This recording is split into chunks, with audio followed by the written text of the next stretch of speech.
तर लोक विचारतात मराठी तसं काय आहे, तर माझं म्हणणं हे आहे की मराठी आमचं जग आहे, मराठी आमचा पाया आहे, आमचं मूळ आहे, जे आम्हाला जमिनीशी जोडून राहायला शिकवतं.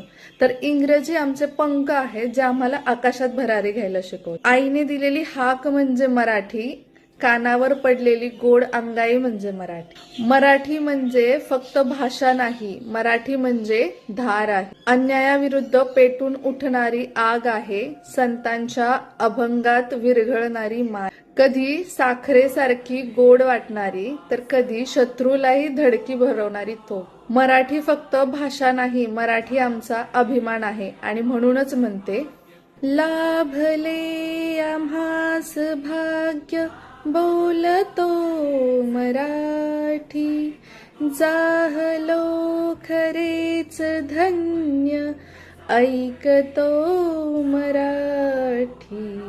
मराठी भाषा गौरव दिनाच्या सगळ्यांना खूप खूप शुभेच्छा.